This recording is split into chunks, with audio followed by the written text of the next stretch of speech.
چلیں یہ چلتے ہیں اپنی سیریز کی طرف. آج ہم اس کا 6 ایپیسوڈ دیکھ رہے ہیں. میں اپنی سواری سے اپنے باغ میں اتری تو وہاں بہت رونق اور چہل پہل تھی. بہت سے نئے چہرے نظر آ رہے تھے. یہ سب کون ہے؟ سامنے احمد نظر آئے. وہ حسن کھڑا ہوا ہے، وہ علی ہے، مگر باقی لوگ کون ہیں؟ احمد مجھے دیکھ کے میری طرف بڑھے. آؤ آؤ، تمہارا ہی انتظار تھا. جانتی ہو یہ سب لوگ کون ہیں؟ میں نے نفی میں سر ہلایا. یہ سب ہماری اولاد کی اولادیں ہیں، ہماری نسلیں. میرے منہ سے بے ساختہ نکلا ماشاءاللہ. سب میری طرف بڑھے، مجھے سلام کیا. دنیا میں تو میں اپنے سب بچوں کی شادیاں بھی اپنے ہاتھ سے نہیں کر سکی تھی. جو کی تو میں نے کی تھی، مگر ایک بیٹا باقی رہ گیا تھا کہ میرا بلاوا آ گیا. پھر میں کیا جانوں میرے پیچھے کیا ہوا. سبھی انتہائی خوش نظر آ رہے تھے. سب کے چہرے سفید تھے، روشن تھے، انتہائی خوبصورت تھے. لگتا تھا کہ ان کی نیکیوں کا نور ان کے چہروں سے ٹپک رہا ہے. سب کے قد 60 ہاتھ لمبے تھے، اور مردوں کے چہروں پہ تو نہ کوئی داڑھی تھی، نہ مونچھ، نہ جسم پر کوئی بال نظر آ رہے تھے. احمد کی تو دنیا میں داڑھی ہوا کرتی تھی، مگر یہاں وہ بھی غائب ہے. آنکھیں سب کی ایسی تھی جیسے سرما لگا ہوا ہے، مگر دراصل آنکھوں کی پلکیں ہی سیاہ تھیں. مجھے یوں لگ رہا تھا جیسے میں کوئی خواب دیکھ رہی ہوں. میرے سامنے میری ایک نسل کھڑی ہے. سب ایک دوسرے کے ساتھ خوش ہیں، باتیں کر رہے ہیں. کوئی رنجشیں نہیں، کوئی لڑائیاں نہیں، کوئی ناچاکیاں نہیں، کوئی بے اتفاقی نہیں. کوئی تختوں پہ بیٹھا ہے، کوئی درختوں کے نیچے کھڑا ہے، کوئی اونچی مسندوں پہ لیٹا ہوا ہے، کوئی نہر کے کنارے چہل قدمی کر رہا ہے. سبھی نوجوان اور خوبصورت. کسی کے ہاتھوں میں شراب کے جام ہے، کوئی کھا پی رہا ہے، کوئی کہکہے لگا رہا ہے. ہر طرف مسکراہٹیں بکھری ہوئی ہیں. کسی شاہی دعوت سے بھی بڑھ کر اہتمام نظر آ رہا ہے. خادم دوڑتے پھر رہے ہیں، سب کو سرو کر رہے ہیں. کہیں پھلوں کا دور، کہیں شراب کا دور، کہیں پرندوں کے گوشت کا دور. میں نے احمد سے کہا، آپ کو یہ کیا ہوا؟ آپ تو پہلے سے بھی زیادہ خوبصورت ہو گئے. وہ ہنس دیے اور کہا، ہاں ہم سب آج جمعہ بازار گئے تھے. میں نے کہا، جمعہ بازار ہے؟ وہ کون سی جگہ ہے؟ ارے بھائی ہاں، یہاں جنت میں بھی ایک بازار لگتا ہے ہر جمعے کو. اچھا، میں حیران ہو گئی. یہاں جمعہ ہوتا ہے؟ احمد کہنے لگے، ہاں، یہاں پہ جمعے کے دن ایک بازار ہے جو دنیا کے بازاروں کی طرح نہیں. وہ کھلتا ہی جمعے کے دن ہے، اور یہاں پہ صرف ایک ہی دن جمعے کا ہے جو دنیا کا دن ہے. اس بازار میں خرید و فروخت نہیں ہوتی دنیا کی طرح، مگر وہاں بہت سے مردوں کی جیسے مورتیاں ہیں. جس آدمی کو، جس جنتی کو جو صورت بھی پسند آتی ہے، وہ جس صورت میں اپنے آپ کو ڈھالنا چاہتا ہے، وہ جیسی پسند کرتا ہے وہاں پہ دیکھتا ہے، ویسی ہی اس کی اپنی صورت ہو جاتی ہے. اور وہاں پر ایک ہوا چل رہی تھی جس کا گرد و غبار مشک اور زعفران تھا. وہ ہمارے چہروں پر پڑی، ہمارے کپڑوں پہ پڑی تو ہمارے حسن و جمال میں اضافہ ہو گیا. میں نے حیرت اور خوشی کے ملے جلے جذبات سے کہا، یا اللہ، میں تو سوچ رہی تھی کہ آپ کا بھی اور حسن کا بھی حسن پہلے سے بھی بڑھ گیا. باقی سب کو تو میں نے پہلے نہیں دیکھا تھا. میں نہیں جانتی کہ ان کے حسن میں کتنا اضافہ ہوا ہے. احمد کہنے لگے، اور تمہارا تو گھر بیٹھے ہی حسن بڑھ گیا. میں نے کہا، آپ یوں ہی مجھے بناتے ہیں. کہنے لگے، نہیں واللہ، اللہ کی قسم ہے، تم پہلے سے کہیں زیادہ خوبصورت ہو گئی ہو. جنت کا ماحول اتنا خوشگوار تھا، نہ سردی، نہ گرمی، نہ تیز چلچلاتی دھوپ، مگر ہاں سائے ضرور تھے. اور ایک ایک درخت کا سایہ اتنا لمبا تھا کہ کوئی سوار چلتا رہے اور سایہ ختم نہ ہو. اور ایک درخت نے تو مجھے حیران کر دیا، اس کا سایہ باقی سب کے سائے سے زیادہ تھا. میں حیرت سے اس کو دیکھ رہی تھی کہ ایک خادمہ آگے بڑھی اور بولی، یہ طوبہ کا درخت ہے، اس کا سایہ 100 سال کی مسافت کے برابر ہے. اگر کوئی گھوڑا دوڑاتا رہے مسلسل 100 سال گزر جائیں گے، اس کا سایہ ختم نہیں ہوگا. اور جنتیوں کے کپڑے جو ہیں وہ بھی اسی سے بنتے ہیں. کہیں زیتون کا درخت، کہیں کھجور کا درخت، سب درخت کتنے حسین تھے. سونے کے تنوں والے درخت. وہ کہنے لگی یہ تمام درخت آپ کی تسبیحات سے لگے ہیں. میں نے کہا حیرت سے، اچھا؟ وہ بولنے لگی، ہاں، جب بھی آپ سبحان اللہ کہا کرتی تھی دنیا میں، آپ الحمدللہ کہتی تھی، آپ اللہ اکبر کہتی تھی، آپ لا الہ الا اللہ کہتی تھی، تو یہاں پہ ایک درخت لگ جایا کرتا تھا. جانتی ہیں، آپ جب بھی اللہ کا ذکر کرتی تھی تو فرشتے یہاں آپ کے لیے محل تعمیر کرنے لگتے تھے. گویا آپ کا ذکر وہ میٹیریل تھا جس سے محل تعمیر ہوتے ہیں یہاں. اور آپ اپنے دوسرے محلوں کی سیر کے لیے نہیں جائیں گی. آپ کا ایک محل بہت ہی خوبصورت ہے، وہ آپ جو سنت موقدہ روزانہ ادا کیا کرتی تھی اس کی بدولت آپ کو ملا. میں نے کہا یہ محل کس نے بنائے ہیں؟ وہ بولی فرشتوں نے. میں نے کہا اسی لیے ان کا مقابلہ دنیا کے گھروں سے نہیں ہو سکتا. وہ مٹی گاری سے بنے ہوئے اور یہ سونے چاندی سے بنے ہوئے. وہ انسانوں نے بنائے ہوئے اور یہ فرشتوں نے بنائے ہوئے. میں تو ابھی تک ایک ہی گھر کی خوبصورتی میں کھوئی ہوئی تھی، اتنے میں کسی نے مجھے پیچھے سے آ کر گلے سے لگا لیا. اماں آپ کو کیسا لگ رہا ہے اپنے سب بچوں سے مل کے؟ یہ حسن تھا. ارے بیٹا ابھی میں بھی کہاں ہوں. اچھا چلیں میں آپ کو ملاتا ہوں. وہ اونچی آواز سے بولا. سب متوجہ ہوں، بہنوں بھائیوں بچوں بڑوں، تمام حاضرین خاموش ہو کے اس کی طرف متوجہ ہو گئے. یہ ہماری امی جان ہے. علی فاطمہ ادھر آؤ. میرے دونوں لاڈلے آگے بڑھے، تیزی سے آ کے مجھ سے لپٹ گئے. میں بے اختیار ہو کے دونوں کو چومنے لگی. حسن کہنے لگا آپ سب لوگ ہم 3 بہن بھائیوں کی اولادیں ہیں. مجھے ہنسی آ گئی. میں ان کی دادی ہوں یا ان کی نانی ہوں، کسی کی دادی کسی کی نانی، مگر سب کی عمر میرے برابر. سب کو دیکھ کر اتنا اچھا لگ رہا تھا. ہم 1 بگ فیملی تھے جو سب یہاں جمع ہو گئے. اماں آئے، میں آپ کو آپ کے سب بچوں سے ملواتا ہوں. پھر اس نے اپنی اولاد کو آوازیں دی اور علی اور فاطمہ نے اپنے بچوں کو. بہت سارے انجان چہرے میرے گرد جمع ہو گئے. یہ انجان صرف شکلوں میں تھے مگر دل سے انجان نہیں تھے. یہ میرا خون تھے، میری نسل تھے. ان کے لیے محبت دل سے پھوٹ رہی تھی. علی کہنے لگا اماں آپ کو ٹنکو یاد ہے؟ یہ تو 5-6 سال کا ہی تھا جب آپ ہمیں چھوڑ کے دنیا سے چلی گئی تھی. یہ دیکھیں اب اس کو.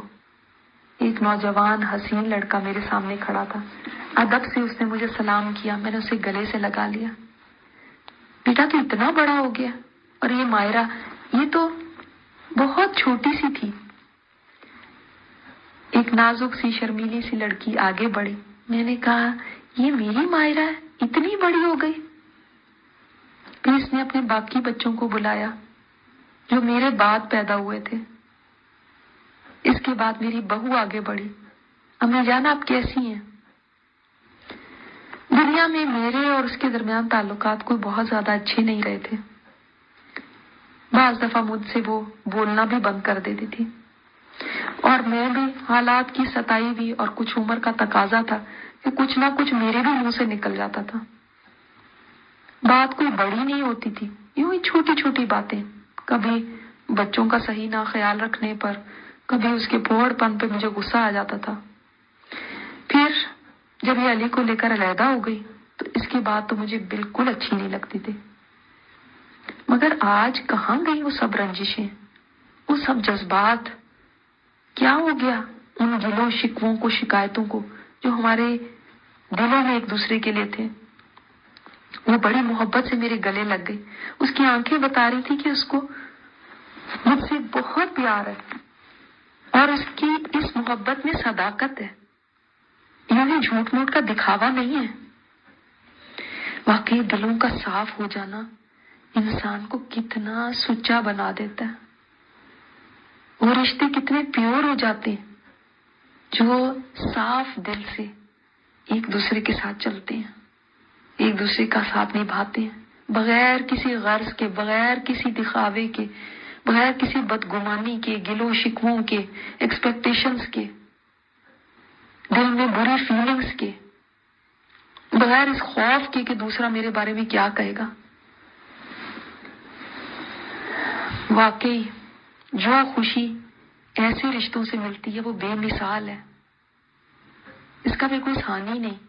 اگر ہم اسی طرح دنیا میں دل صاف کر کے ملتے تو 4 دن کی زندگی بھی چین سے کٹ جاتی، مگر وہاں تو بدگمانیاں ہی ختم نہیں ہوتی تھی۔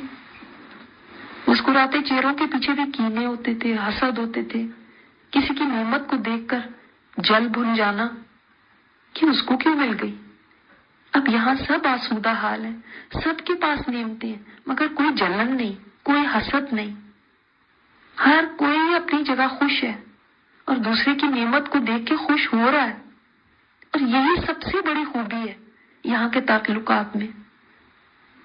ورنہ حسد، کینے، بغض یہ تو رشتوں کو خراب کر دیتے ہیں، رشتوں کی خوبصورتی ختم کر دیتے ہیں۔ یہاں کسی کو پریشانی نہیں کہ فلاں کو اتنا کیوں ملا۔ بچوں سے ملنے سے میرے دل کو جو خوشی ہوئی، جو طمانینت کا احساس ہوا، وہ بیان سے باہر تھا۔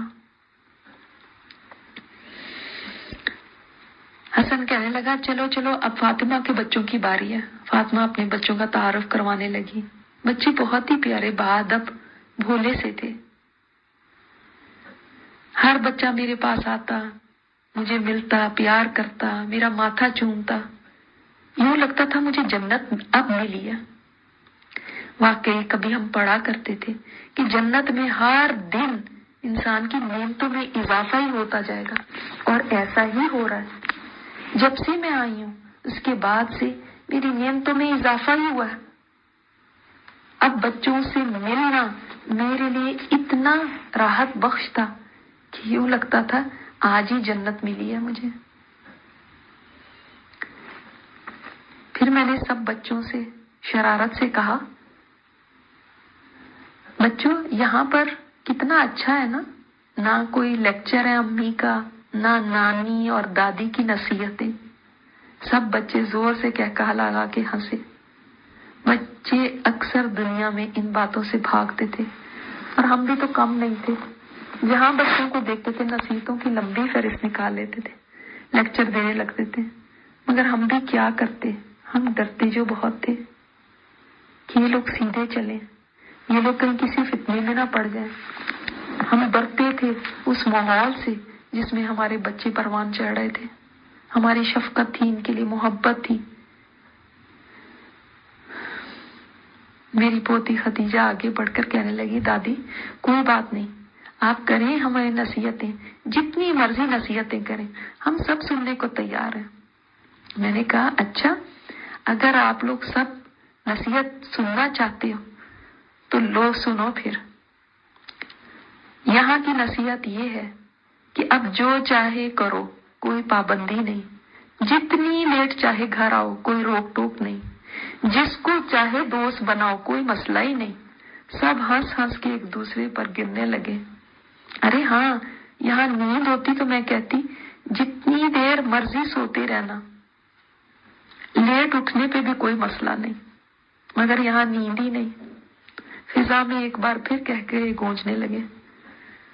میں نے حسن کا کان پیار سے پکڑ کے اپنی طرف کھینچا اور قریب کر کے کہا، تم اب جتنا مرضی لڑکیوں کے ساتھ گھومو، تمہیں بھی کوئی پوچھنے والا نہیں۔ وہ ہنستے ہوئے کہنے لگا، ہاں میرے پاس تو اب بیویاں بھی ہیں اور جنت کی حوریں بھی ہیں، مجھے تو اب کوئی اور چاہیے ہی نہیں۔ بچوں سے باتیں کر کے میں اپنی بیٹی فاطمہ کی طرف متوجہ ہوئی۔ میں نے کہا، فاطمہ، جواد کا کیا بنا؟ جواد فاطمہ کا شوہر بعض غلط کاموں میں پڑ گیا تھا دنیا میں، مگر ساتھ ساتھ اس میں بڑی کچھ زبردست خوبیاں بھی تھیں۔ نہ تو وہ بہت برا تھا اور نہ بہت اچھا تھا، ایک کام اچھا کرتا تو کوئی برا بھی کرتا تھا۔ فاطمہ کہنے لگی، نہ پوچھیں، وہ تو کچھ عرصہ پہلے ہی جنت میں داخل ہوا ہے۔ بہت زمانے تک تو ان کو اعراف پہ ہی رہنا پڑا۔ ان کی نیکیاں اور بدیاں بالکل برابر ہو گئی تھی میزان میں۔ ذرہ برابر ایک نیکی بھی اگر ان کی زیادہ ہو جاتی تو ہمارے ساتھ ہی جنت میں پہنچ جاتے، مگر ان کو اتنا عرصہ انتظار کرنا پڑا۔ شکر تو یہ ہے کہ ان کی ایک برائی میں بڑھ گئی، ورنہ ذرہ برابر بھی میزان میں ایک گناہ بھی اور رکھ دیا جاتا تو وہ آگ کا ایندھن بن جاتے۔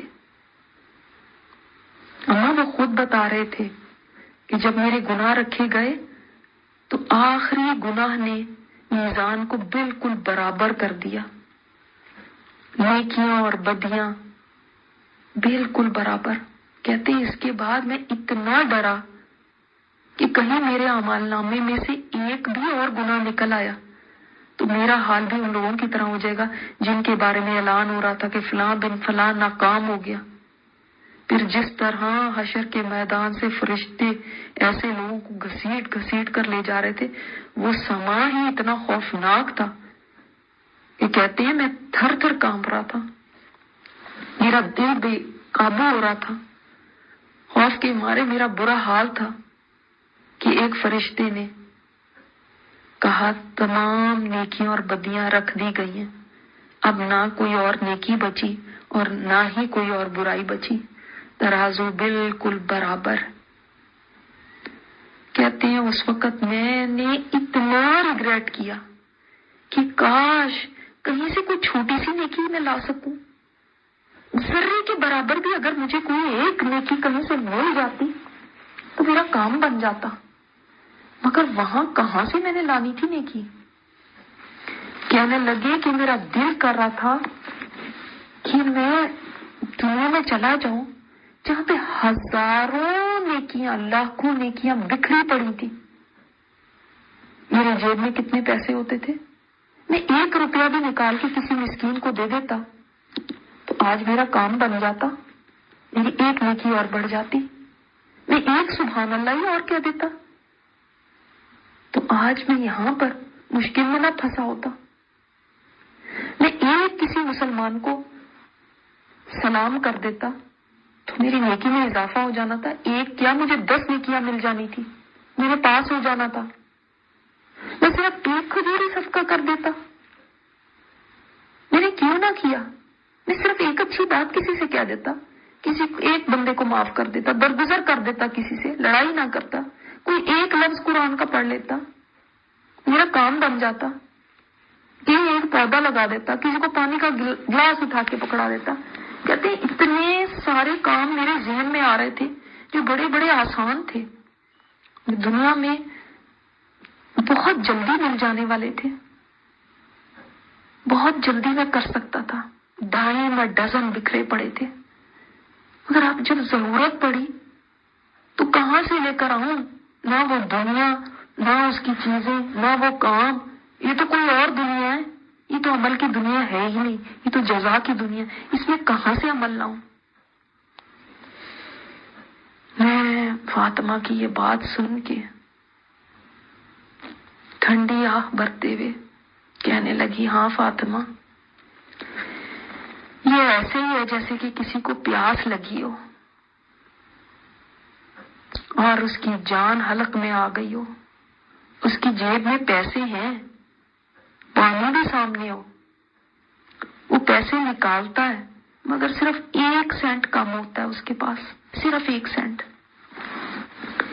جو اتنا حقیر سمجھا جاتا تھا کہ کوئی قبول بھی نہیں کرتا تھا، وہی 1 سینٹ اس کی زندگی اور موت کے درمیان فاصلہ بن جاتا ہے۔ پھر وہ انسان سوچتا ہے میرے گھر میں کتنی دفعہ وہ 1 سینٹ کہیں کہیں ادھر ادھر بکھرے رہتے تھے، میں پرواہ بھی نہیں کرتا تھا، زمین پہ اگر پڑا ہوتا تھا کہیں نظر بھی آ جاتا تھا تو اٹھانے کی زحمت ہی نہیں کرتا تھا، اتنا فالتو لگتا تھا، اس کو کیا کرنا ہے، اتنا معمولی ہے۔ لیکن جب وہی 1 سینٹ زندگی کا پیغام بن جائے تو لگتا ہے کہ یہ 1 سینٹ بھی کتنی قیمتی چیز تھی۔ اسی طرح بیٹا نیکیاں قدم قدم پہ ہمارے سامنے بکھری ہوا کرتی تھی دنیا میں، ایک سلام کرنے پہ 30 نیکیاں، ایک سبحان اللہ پہ 100 نیکیاں، ایک نہیں 100، ایک الحمدللہ پہ 100 نیکیاں، ایک بھلی بات صدقہ، ایک روپیہ دینا 70 کے برابر ثواب، اور ایک قرآن کا لفظ نہیں صرف ایک حرف پہ 10 نیکیاں، صرف 2 نفل پڑھنے پہ گناہ معاف، صرف 1 قدم مسجد کی طرف جانے کے اوپر 1 نیکی کا مل جانا، 1 گناہ کا مٹ جانا، 1 درجہ بلند ہونا، کسی سے مصافحہ کرنا، اس پر بخشش کے وعدے، بیمار کی زیارت کرنے پر فرشتوں کی دعائیں، وضو سے گناہ معاف، جنازے کے ساتھ جانے میں پہاڑ کے برابر اجر، دائیں ہاتھ سے کھانے پہ ثواب، بیٹھ کے پانی پینے پہ ثواب، پانی نہ ضائع کرنے پہ ثواب، جانور تک کو پانی پلانے پہ ثواب، کوئی چھینک مارے تو اس کا جواب دینے پہ ثواب، کتنے سارے ثواب کے موقع تھے۔ یہ تو وہ نیکیاں تھی جو بکھری پڑی تھی ہمارے ارد گرد، جن کو ہم اس وقت پوچھتے تک نہیں تھے، ان کی اہمیت ہمارے نزدیک 1 سینٹ کے برابر ہی تھی، جس کو ہم پڑا دیکھتے تھے اور کبھی اٹھاتے نہیں تھے، جس کو فقیر بھی لینا پسند نہیں کرتا تھا، مگر یہاں پر آ کر ان نیکیوں کا بھاؤ معلوم ہو جاتا ہے۔ وہاں تو ایک کان سے سنتے تھے اور دوسرے سے نکال دیتے تھے، جب آدمی اگر صرف ایک الف لام میم ہی اور کہہ دیا ہوتا تھا اپنی زندگی میں تو اس کی نیکی بڑھ جانی تھی۔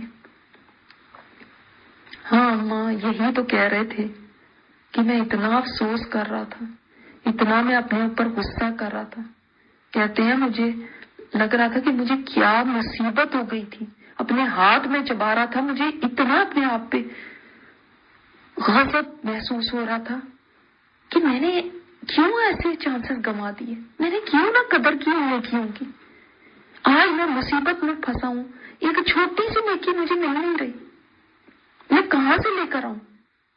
کوئی بازار ہوتا تو خرید لاتا، کہیں سے ادھار مل رہی ہوتی تو لے لیتا، کہاں سے لاؤں؟ آج ایک ذرے برابر نیکی بھی مجھے پہاڑوں سے زیادہ، خزانوں سے زیادہ قیمتی نظر آ رہی تھی، کیونکہ میری جان پھنسی ہوئی تھی ایک نیکی کے پیچھے۔ جس میزان میں ذرہ ذرہ تل رہا تھا وہاں پہ ذرے برابر نیکی سے بھی میرا کام بن جانا تھا، مگر ذرے برابر نیکیوں کو بھی میں نے دنیا میں بے پرواہی سے جانے دیا، جن میں نہ کوئی مشقت تھی، نہ کوئی تھکاوٹ تھی، نہ کوئی خرچ آتا تھا، نہ کوئی آؤٹ آف دا وے جا کے کچھ کرنا پڑتا تھا، پھر بھی میں پرواہ نہیں کرتا تھا۔ کہتے ہیں دیکھ لو ایک نیکی کی کمی نے مجھے کہاں تک پہنچا دیا، کتنے مرحلوں سے مجھے گزرنا پڑا، کتنا مجھے انتظار کرنا پڑا۔ میں سوچنے لگی کہ واقعی یہ تو ایسا ہی ہے کہ انسان منزل کو سامنے دیکھ رہا ہے، مگر جب منزل صرف 1 قدم کے فاصلے پر رہ گئی، صرف 1 قدم کے، تو دروازہ بند ہو گیا، تب انسان افسوس کرتا ہے کاش یہ 1 قدم میں اور تیزی سے بڑھا دیتا تو اندر داخل ہو سکتا تھا۔ پہنچ بھی گئے اور پھر بھی پیچھے رہ گئے۔ میں نے پھر بڑے تجسس سے پوچھا، فاطمہ پھر جواب کا بنا کیا؟ بس اماں، جنت اور جہنم کے درمیان ایک اونچی سی جگہ تھی جس کا نام اعراف تھا، وہاں پر انتظار کرنا پڑا ان کو۔ دیکھ لیں اب اماں ایک نیکی کی کمی پہ بھی ان کے ساتھ کیا ہوا۔ میں تو کروڑہ شکر ادا کرتی ہوں کہ ان کا ایک گناہ نہیں اور بڑھ گیا، ورنہ کیا ہوتا۔ یہ بھی شکر ادا کرتی ہوں کہیں ایک اور نیکی کم ہو جاتی تب کیا ہوتا۔ وہ بتاتے ہیں کہ اعراف پہ بہت سارے لوگ تھے جن کو ٹھہرایا گیا تھا، ان کے بھی انہی کی طرح کے حال تھے۔ پھر کیا ہوا؟ ہونا کیا تھا اماں؟ پتہ نہیں کتنا عرصہ پھر وہاں انتظار کرنا پڑا۔ بتا رہے تھے کہ انتظار بھی اتنا اذیت ناک تھا کیونکہ پتہ ہی نہیں تھا کہ ہمارے ساتھ اب ہوگا کیا۔ وہاں سے جنت بھی نظر آتی تھی اور جہنم بھی۔ کہتے ہیں ہم سب جب جہنم والوں کی طرف دیکھتے تھے تو ہم اتنے خوف زدہ ہو جاتے تھے،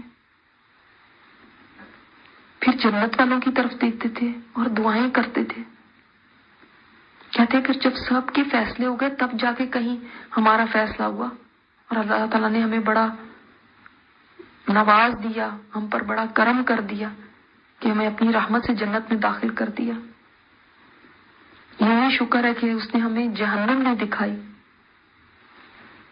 اماں جب آپ نے بتایا کہ جہنم کے عذاب اور وہاں کے ٹارچر تو ایسے تھے جو انہوں نے اعراف پر سے دیکھے تھے کہ وہ کہتے ہیں وہ بھی دیکھنا سزا سے کم نہیں تھا۔ یاد ہے نا آپ کو، دنیا میں ہم کوئی نیوز سن لیا کرتے تھے تو کئی دن پھر نیند نہیں آتی تھی، چین سے بیٹھ نہیں پاتے تھے، حالانکہ وہ تو ہمارے سامنے بھی نہیں ہوا ہوتا تھا، لیکن یہ تو اپنے سامنے ٹارچر دیکھ رہے تھے۔ اور یہ دنیا کی جیلوں کا ٹارچر نہیں تھا، جہنم کا ٹارچر تھا۔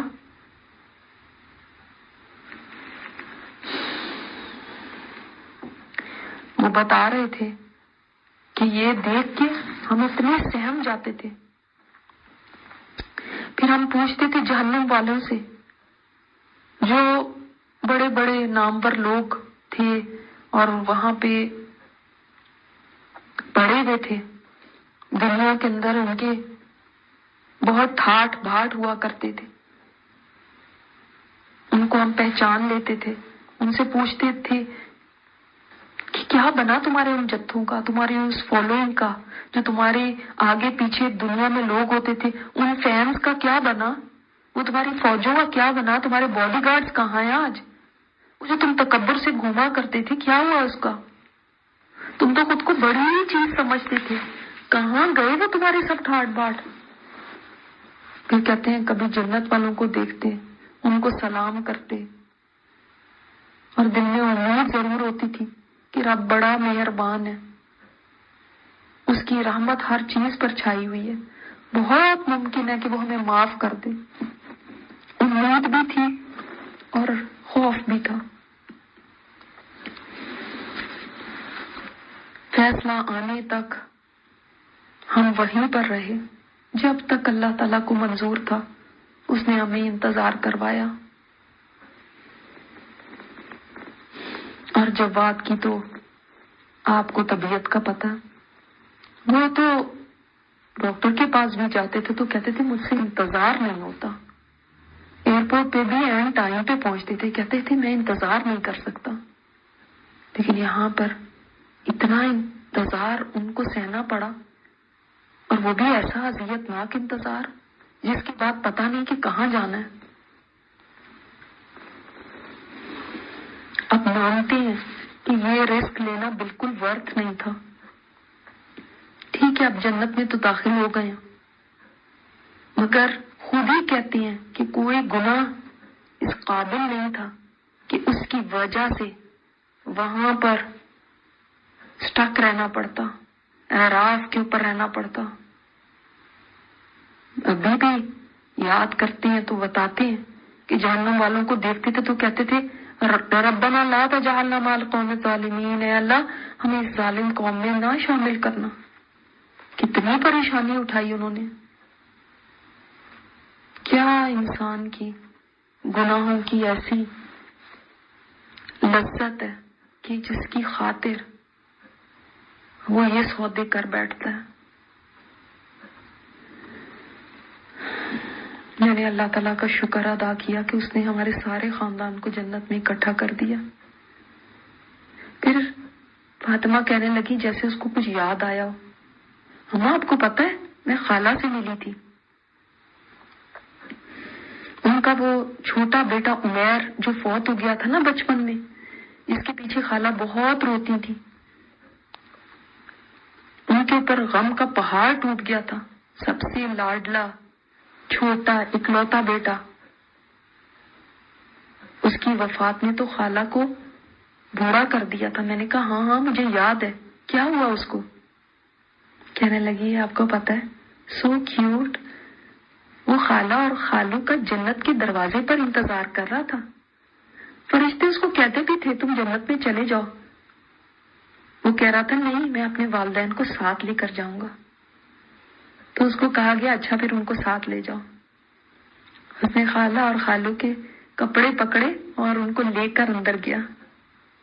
اماں ٹھیک ہے، خالہ نے بہت مشکل وقت گزارا تھا، بہت روئی تڑپی تھی عمیر کے لیے، مگر اس سے بڑی کیا سعادت ہو سکتی ہے کہ دنیا والے جو اپنے بچوں کے کارنامے دنیا میں دیکھتے ہیں وہ وہاں ان سے فائدہ اٹھاتے ہیں، مگر خالہ کے لیے یہ بچہ آخرت میں فائدہ مند بن گیا.